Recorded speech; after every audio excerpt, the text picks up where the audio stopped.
Welcome to issue number 3 of the Infinite Backlog, a chronological tour of Marvel Comics. I'm the unbeatable Andy, and with me are my two co-hosts, the irredeemable Shane.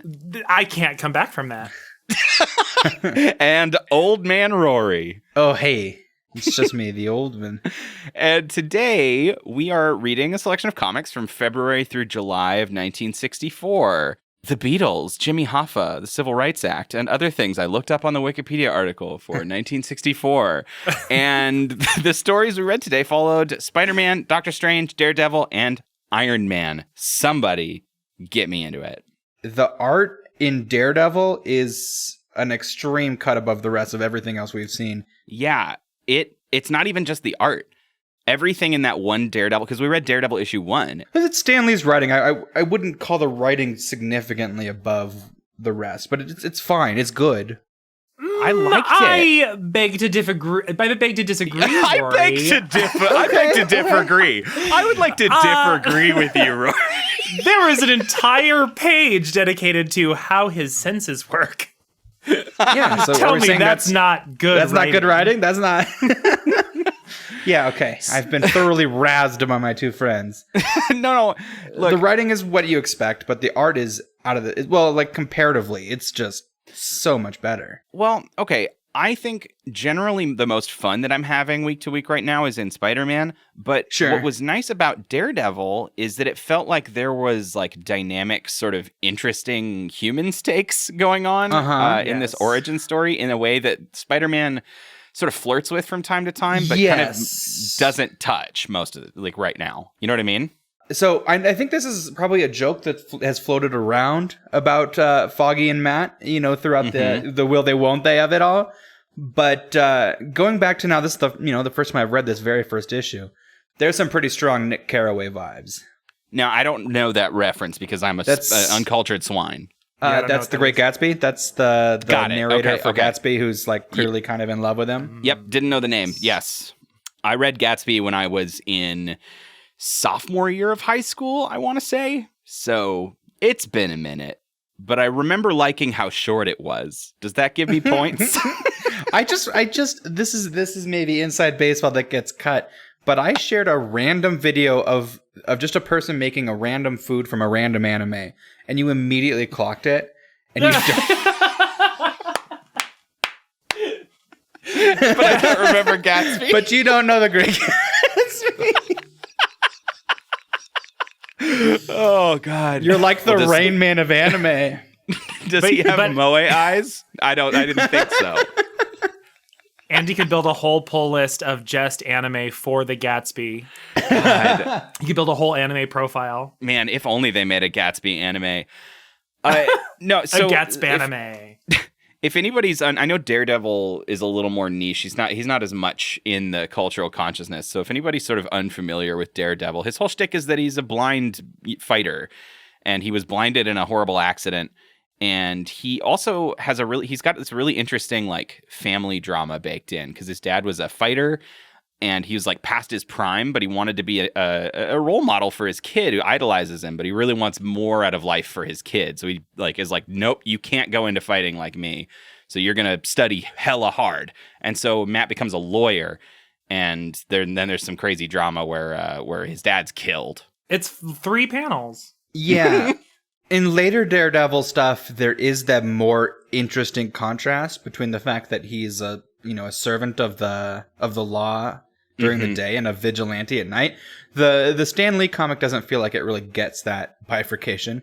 He basically takes on the Daredevil mantle as a way of not getting his dead father's curse on him. Like it's like he found a legal loophole in his dad's love, because his dad was like, no, you can't fight people. And he's like, well, Matt Murdock can't fight people, but maybe Daredevil can. But maybe Blurdock can.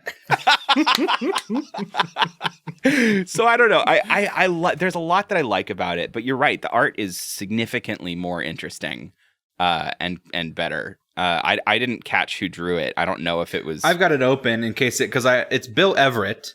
But I didn't Bill look Everett. up if I didn't look up if he's like just a hotshot who comes out of nowhere, or if he's been on a different comic or something. Sure. Yeah. I mean, if you're listening to this podcast and thinking we're going to have Marvel insider info or context about the artists involved, you should find a different show. We're specifically blank slates for this reason. I'm going to try and clock when the writers and artists are happening, but like all of it is new to us. So I really like Daredevil. We're going to be jumping back in the 70s when Frank Miller takes over Daredevil and it gets really good. But I wanted to peek at where he starts. Something Daredevil has too, this seems really early in like comic literacy, is much better paneling and really interesting dynamic panels. It's not great. just the 9 panels. It's not just 9 panels. It's 9 panels, 800 words. Yeah. Yeah, it's a fucking essay that they try and fit in around pictures of superheroes. No, just wrap the words around his suit. It'll be fine. We can fit more words in there. One thing that before we leave Daredevil that I thought was really, really funny is, because he gets like into a radioactive accident when he's blinded, and the truck is this Ajax Atomic Labs radioactive materials truck. And it says all this on the front. And then in bigger words under all of that, it says danger. And that's more text than I've ever seen on the front of a vehicle in my entire life. And it's very funny to look at.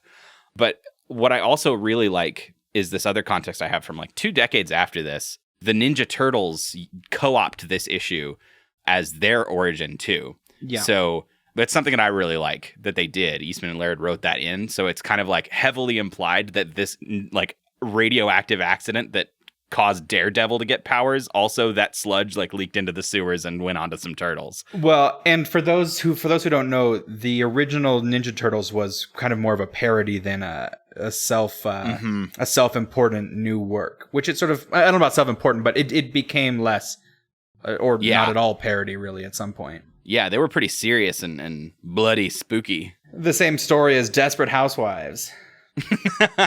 Right. Oh my God. Desperate Housewives is not a reference I thought you would drop. Well, it's one of my favorite little stories because it started as a parody, but then Desperate Housewives is your favorite little story? Yeah, it's a fun little anecdote where somebody made a show as a tongue-in-cheek parody of daytime soaps, and then everybody who watched it was just like into daytime soaps and loved it unironically, and they were like, "Oh, I guess we're a soap." I guess the parody didn't at all work. Yeah, and they just leaned into it. And they just took and they went unironic with it. They didn't get hostile. Yeah, or like I liked Desperate Housewives for a little bit. It was a good show. Yeah, because the first season was a parody, so it's like it's kind of for everybody. And then after that, you have to kind of be into soaps to probably really dig it. I want to shift gears to Tales of Suspense issue 50 that we read. Oh, sure. And I want to, obviously, I think without even any discussion, this goes on the wall of shame. A little bit, though, I would say, aside from some pretty choice, or pretty unfortunate, I guess is the correct term, caricaturization of faces. But for example, it is not written in any kind of accent. They just speak plainly. So I think props there. It is very plain speaking, which is nice. What I did find funny, so we picked this because Shane had an interest in the Mandarin. So this is an Iron Man story where we introduce the very spooky Chinese villain, the Mandarin. Mm-hmm. And Shane likes him because he had a hero click of him one time. This is going to come up a lot. No, this is going to come up a lot where it'll be like, Shane remembers this hero click from his childhood. And maybe the little Richard, like his power is how many rings he's got. Oh my God. It is, right? He has those 10 power rings, and like he has his mini transistors. He also has transistors.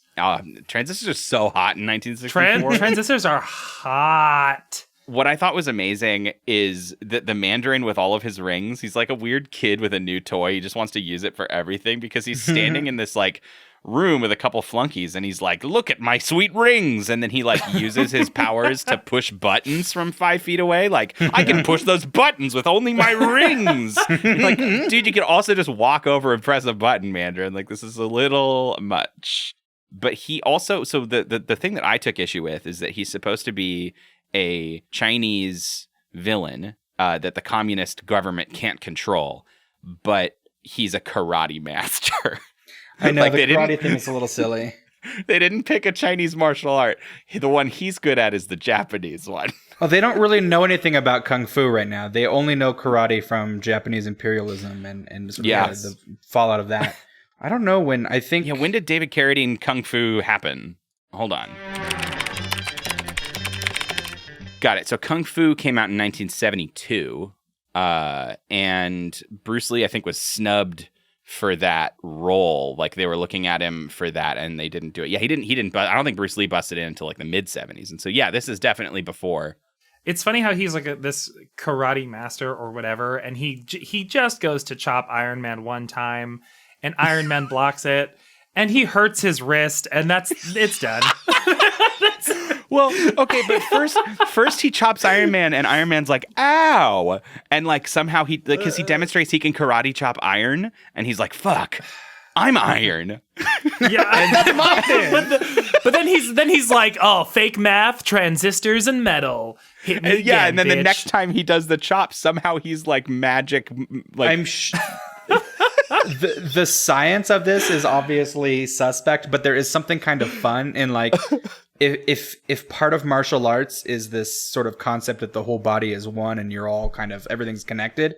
There is a sort of like reverse of that if you block a hit in the exact right spot, the whole body is sort of you know taken out. It's kid logic. It's not real, but it's fun a little bit. I've that you can mathematically kind of calculated the precise way to block your karate chop to bust your butt to blow you wide up. open. You're gonna blow up. Is it true that if you shoot a guy in the right spot on the head, it'll explode? Can we also talk about the side Pepper Potts Happy story that's kind of happening too?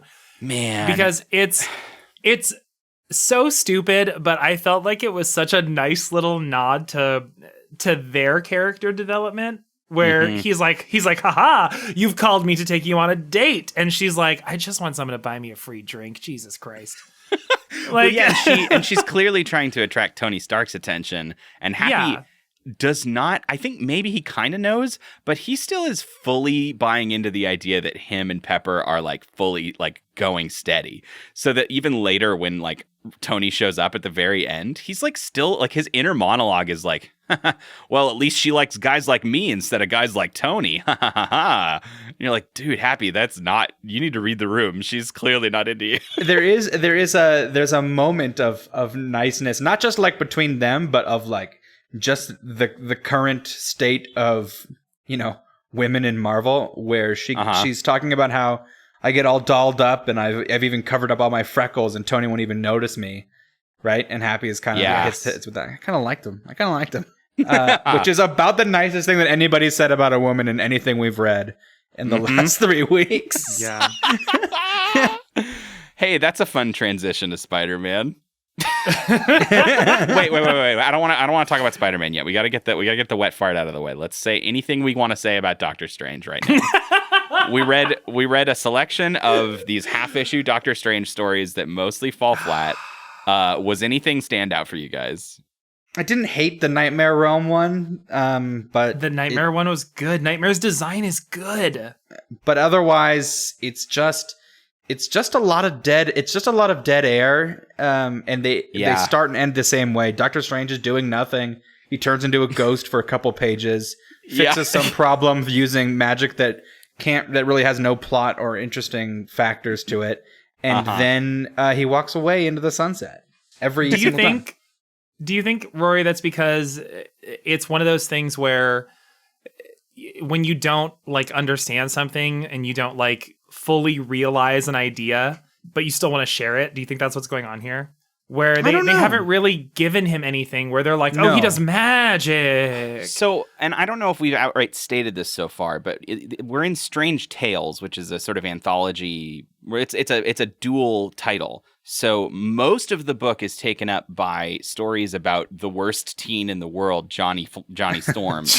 So stupid. And it sucks. And Johnny's terrible, at least right now. He's hot, but he's terrible. And then at least at the start, it's like, hey, you want the 6 pages at the end of the book? Here you go, Doctor Strange. Have 6 pages to do an interesting story. So there's that. The size of it is a limiting factor. Yeah. Also, I would say I don't know when it was implemented because right now it doesn't feel like, again, some part of some grand design. I know at some point Stan Lee kind of developed a sort of, show Bible for all of the Marvel stuff that is, part of it was kind of keeping magic different from superpowers. And I don't know if it's possible he's developed that rule, but hasn't figured out how to do magic then. It's like, because superpowers are just magic, right? If we're being completely honest, it's just wizards. Exactly. It's just wizard stuff. You get Scarlet Witch in the movies next to, the Vision, and they both do like beam powers and shit. They're both like moving shit. It's like, who fucking cares? Oh, I'm magic and I'm a robot. It doesn't matter. You're both doing beams. Like, it's fine. A couple highlights of how dumb these stories are. In one of them, Doctor Strange goes to the purple dimension. And in another issue, he has to banish a house because it's alive and too spooky. I like the spooky house though. I did. I did like Spooky House. But it wasn't that funny reading it. It's only like hearing it sort of summarized in one sentence that it's kind of hilarious. Reading it was dull. I honestly think that it is terrible writing and it's so bad, but I love the design of the magic superpower thing. I think that is cohesive. Absolutely. And it is in a sort of macro sense an interesting break from the style and type of stories we're getting, throughout the week. It's like, it provides a neat little counterbalance. It just also kind of sucks. Yeah. And in sort of direct contrast to how we're talking about this right now and our sort of judgments on Doctor Strange, then you have these fucking Stan Lee intros or outros that hype it so hard. I'm going to read this to you guys. Yes. Hark to these words, loyal reader. One day, many years hence, you will proudly relate these Doctor Strange tales to a new generation. A generation which will envy the fact that you were privileged enough to have read the earliest of these trend-setting tales. Honestly, that's a pretty reasonable prediction of the future, though. I mean, he's not wrong, but I'm not proud that I read this. You know what I mean? No, but there is because we've read it now, but there is that bragging rights for being one of the OG nerds in a lot of fields. Yeah, so he's, in a weird way, he's not wrong, but it's not because of how good his work is right now. It's because of what people do with it later. So I don't know. We were having a little conversation before we started. Doctor Strange's future is uncertain. We may be cutting this title from our lineup, but we'll figure that out. For a bit, we can pop back in and we've got it on here for quite a while. Yeah, I think we can definitely shorten our time with it. Yeah. But how are you guys feeling on Spider-Man? Because the second half of this podcast will be Spider questions. The Spider-Man. We've fallen into Andy's little web trap. Andy, hang on. No. Hang on. I have a tangent first. Don't you even start, Rory. Let me talk about Spider-Man for a second. Because basically what happened, this isn't me talking about Spider-Man. This is me talking about Andy's boner for Spider-Man. Okay. This is Andy going. I just want to talk about boners. This is Andy going, hey, you guys, what if we did a podcast where we read comics? And Rory and Shane went, oh yeah, that sounds totally fun. And Andy was like, okay, but here's 900 issues of Spider-Man. And we were like, Andy, that seems like a lot of Spider-Man. And Andy was like, no. I promise. We will read other things.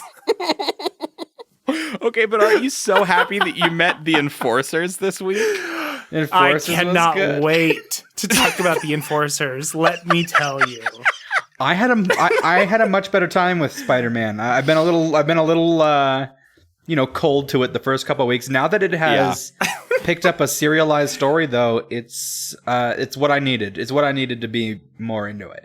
I'm not saying that I'm mad that we are reading all of the Spider-Man. Just that you're a liar and a bad friend. Just that Andy trapped us in his web of lies. Well, you can eat my butt about that because you're going to love the rest of this. My spider butt. Eat my radioactive thorax. spider butt. You can kiss my radioactive spider butt. So I love the Enforcers. They're my favorite jobbers in this whole like canon. Because all right, let's go down the list. So we've got a leader who is immediately arrested at the end of the issue, but his name is the Big Man. He's not very interesting. And he's small, so he wears padded shoulders like Scully. And the plot of whatever issue that was is that they've sort of like consolidated a bunch of the gangs in town under their rule and start making these like concerted efforts to like simultaneously like do a bunch of robberies and stuff across town.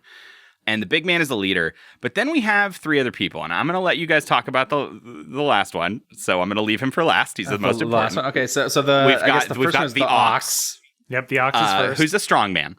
He's just a strong man. Yeah, he's pretty cut and dry. He's always eating something. Now I'm actually not positive who is. I think I know who the showstopper is. Oh, you know who the showstopper is? I don't know because one of them's a normal guy with a cowboy lasso. Okay, hang on. So so let's talk about Montana. Montana has a lasso that moves like it's alive. This is just a normal like gangster with a lasso, and that is pretty funny to me. That's why I wasn't positive because he's like a cowboy cosplayer in the middle of New York City. All right, Shane. Then number 1. Then the number 1, Fancy Dan. Fancy Dan, the karate. No, he's a judo black belt. He's judo black belt. Whatever. He's a judo black belt. He's so short. he's a tiny little judo man. Fancy Dan's a very little man. He's a very pocket-sized judo man. Oh gosh. And he really fucks up Spider-Man. Oh my god, this issue is so fucking funny to me. Fuck. Oh my god.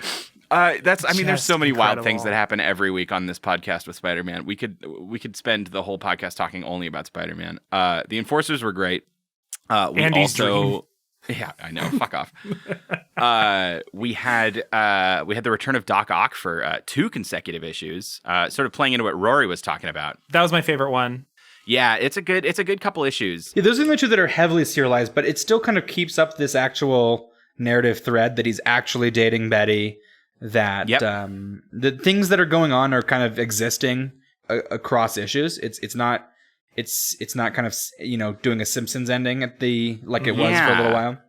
And it's sort of the only title. I know we're not like reading every title at the moment, but outside of Fantastic Four, which I think does that a little bit, I think this is the only title where they're really playing with that, where like the stakes from last issue still just kind of carry over into this issue, and we're talking about stuff and referencing things from 2 months ago, and like it's nice. I mean, it's not like what you would expect nowadays, but it's there in a way that's when you're reading Doctor Strange and everything just resets every single time. Like it's nice. It's really nice. It felt like they took so much care with those 2 episodes. With those 2, I'm going to call them episodes every single time.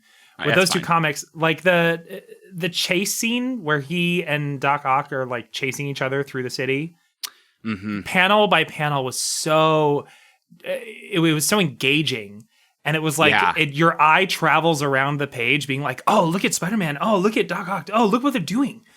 It was crazy. It's cool. It's a cool little chase. I have always really liked Doc Ock's design because it's really funny to me. He's not. I'm gonna invoke this, and Rory, back me up or not. He gives me Baron Harkonnen vibes. Oh yeah. Because he's like an angry, dumpy dude, floating fat man. Yeah, yeah, he's a floating fat man, and I've always really liked his design because he's not scary. If you look at his character design, he looks like a middle-aged like dude who just kind of let himself go. He just also has fucking robot arms. Unfortunately, Andy, what? Spider-Man predates Dune by a year. Ooh, oh shit. So is he 1965 or 1963? Dune is 65. 65. Oh, did this start in 63? So 2 years. We read 64 this week. Yeah, so Spider-Man as a title started in 60... That's right, in 63. Maybe 62. Here comes the Spider-Man. Yeah, 62. Nice. So yeah, Spider-Man technically, but Doc Ock I think came out in 63. It doesn't matter. It predates Dune, and that's kind of fun. We may see how it ebbs and flows, because I know he gets a little bit more... He gets thicker and more, like, less into walking.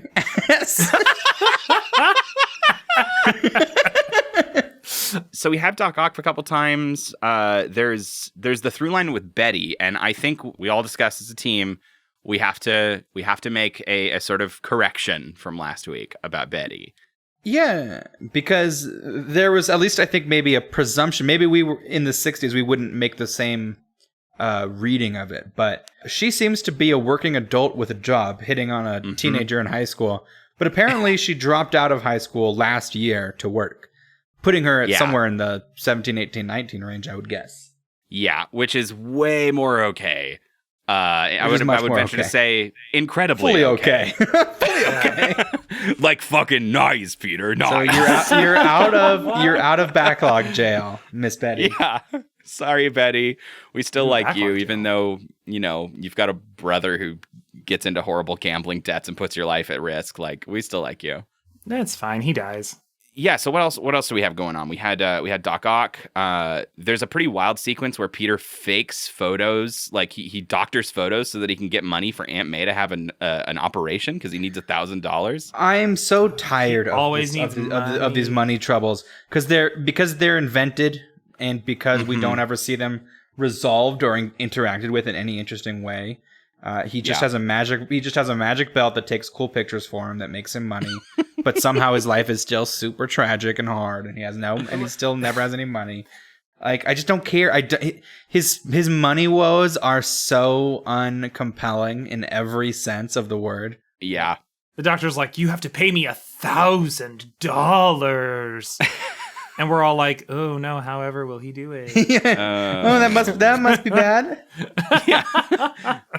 And meanwhile, we hear J. Jonah Jameson's internal monologue about how much he's ripping Peter off for the photos, and he's like, I would have paid him $20,000 for these photos, and I'm like, damn, what? It's wild but there's no context because there's no actual economic worth to pictures of Spider-Man for us to compare that to. Like, it doesn't exist in a real model for us to be. Yeah, it doesn't matter to us. It doesn't matter. It's fantasy money, and also just kind of part of reality. Obviously, the boss is going to pay less than they're worth, some amount. Yeah, I don't know what the normal going rate is for photos, like of Spider-Man, exactly of a fantasy character.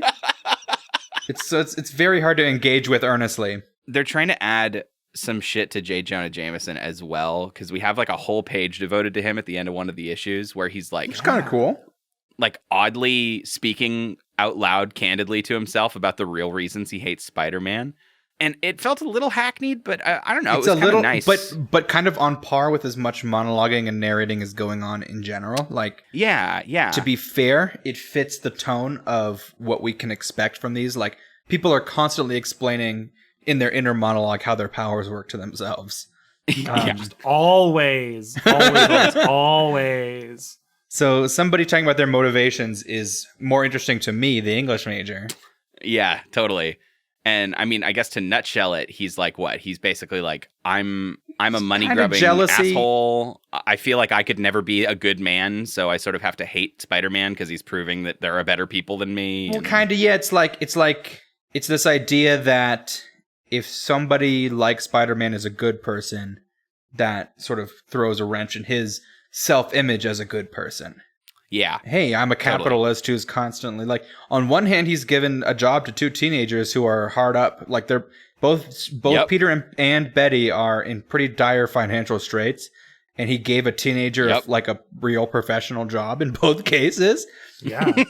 I don't know. It's always funny when we read things like this because he's on one hand supposed to be the sort of bad side of capitalism, but Stan Lee has a pretty positive idea of capitalists and capitalism. Yeah. So he's not really that. It's not a hot takedown. No. Anything's better than Red China to Stan Lee. Yeah, no doubt. He does not care. He does not care for seizing the means of production. The other noteworthy character that we actually meet in Spider-Man is Mysterio, who is sort of a mainstay villain of Spider-Man's, and who we just recently got to see Jake Gyllenhaal play on screen. And I like Mysterio a lot. I've always really liked Mysterio.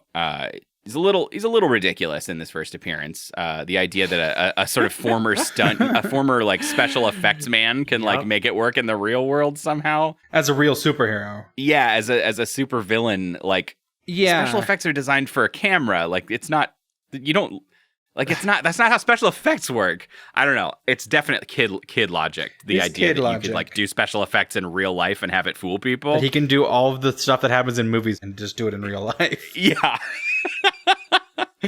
But it came with some fun stuff where he was impersonating Spider-Man at the beginning, and Peter's like seeing himself robbing people on the news and being like, "Oh shit! Well, that's not me. I guess the only possible explanation is that I'm Jekyll and hiding in my sleep." Yeah, and he blames it on having to like live a second life, right? Like, and that's a real thing. Yeah. Like that's actually a psychosis that happens to people who have to live dual lives like that. Like that's crazy. Yeah, and they don't engage too hard with it because again, we're still in 1964. Yeah. We got a lot of room to grow, not going but to like, engage with it. but it's nice. It's definitely nice. It's way nicer than money problems. And there is a part their climactic fight in that issue takes place in a movie studio, and he's like going through a bunch of different sets, and there's one of the quips that Spider-Man yells out as he's like flying through he's like, "I know I'm not a member of Actors Equity, but I don't have time to get a union card." Oh my gosh. And I was It's like, pretty silly. Ooh, name dropping my union. I was going to say I was surprised kind of how much of Mysterio's caricaturization was in this first issue. Like that like compared to if we were to compare the most recent Marvel movie with whatever character to the first issue they appeared in, I would say almost nothing besides the plot is kind of the same. Peter has lost all of his weird school shooter energy by the time we get to the movies. Yes. Yeah, and so I guess it is nice to have Mysterio kind of jump off the page. Yeah, he feels a lot like the Jake Gyllenhaal characterization we saw a couple years ago. Mm-hmm. Totally willing to fuck with Spider-Man. Always trying to pull the wool over everybody's eyes, acting the hero. I don't know. It's very good. I also love his fucking costume design. I remember I had like some Marvel trading cards when I was really little. I bought a few from like a comic book store, and one of them was a Mysterio card, and I'd always look at that fucking fishbowl head and be like, what's going on with this guy? What is that? Speaking of something that I thought was funny because it went from cool to really dumb, Electro. Electro's costume is awful, but we see him before putting on the silly green and yellow like thundercloud costume. God. He's like covering himself. He's clipped coat hangers and covering himself in metal wiring so that he can conduct electricity, and it looks kind of baller. I thought it looked really cool. Yeah, I remember that too. It's like one or two panels of that, right? It's just like a couple really panels, short. yeah.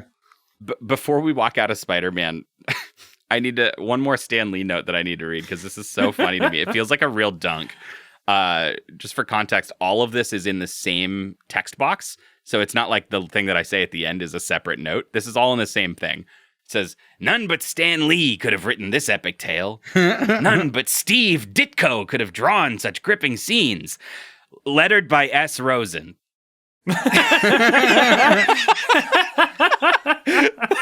Like, I get it. You don't necessarily need to praise the letterer, but like, put that note somewhere else. Don't make it seem like a fucking dunk at the end. Yeah. Lettered by S. Rosen. Letterers are a dime a dozen. I'll replace you tomorrow. They're just Sharpie jockeys. Sharpie jockeys. I love that. So Shane, we've started a tradition 3 weeks in. Do you have a fuck, marry, kill for us? Oh, Andy, you sweet, You've activated my trap card. You sweet spider boy. You fall into my web this time. Because they're all Fancy Dan. Well, fuck Fancy Dan. They can't Marry all be Fancy Dan. Okay. Okay, so I thought, listen, obviously it's the Enforcers, okay? Yes. Okay, It's obviously the Enforcers. So Fancy Dan the Ox of Montana. Yeah, but we have a problem because they also have the big man, right? Sure, there's 4. So there's Yeah. 4 of them. Okay. Is there is there a quality we could add real quick? Fuck, marry, So, kill. I don't know. Handshake. I think you have handshake. I don't know. I don't know if there's a quality. I think maybe All right. we'll cut big man because he's trash, right? Well, but sure. okay, but where is he big though? That seems important and pertinent. You know what I mean? That is important. But that's why you have the Yeah. ox. Because everything we've seen about him is small. So, you know. Yeah. Mm-hmm. That's only leaving one quality. It could be big. Read between the lines, Shane. Okay, we'll cut the big Okay. man out. We got the Okay, Ox, cut Fancy the Dan, big- and Montana. Yep. Ox, Fancy Dan, and Montana. I think I gotta fuck Montana, man. I love this. I love this dude in a suit and he's this rope. And he's into rope play. That's Yeah. I think that's for me. Okay. Right. I think you marry. Fancy Dan. Yeah. I know. I Okay. disagree. I think you marry. I think you marry the ox. You marry the ox. I think I you could marry the see ox. it. I was thinking the judo would come in handy, like just day to day. If To I protect want, you know, me. To protect our protect household me. from intruders. But so imagine this. Imagine this. You guys will have well-versed knowledge in this. The ox is very similar to Toru, right? similar to Toru. So you Toru married from Jackie Chan Adventures. You married Toru, right? You do marry Toru. You for do sure. marry Toru. Yeah. All right, I'm convinced. I'll marry the ox, and I guess we'll kill Fancy Dan. We kill Fancy Dan because no one can be No. fancier than me. No, you guys. Andy's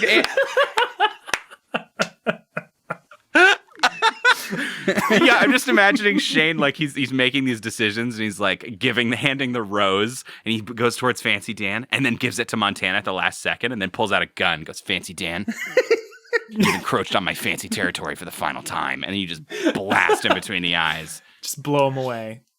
blow him away. Do you have a different one, Andy? Yeah, I'd fuck Fancy Dan and kill Montana. I'm not into cowboys. I just gotta say it. I'm not into cowboys. It doesn't do it for me. The judo, I bet he can put me in a real stranglehold. You know what I'm talking about. So It's true. Who needs ropes when your whole body's a rope?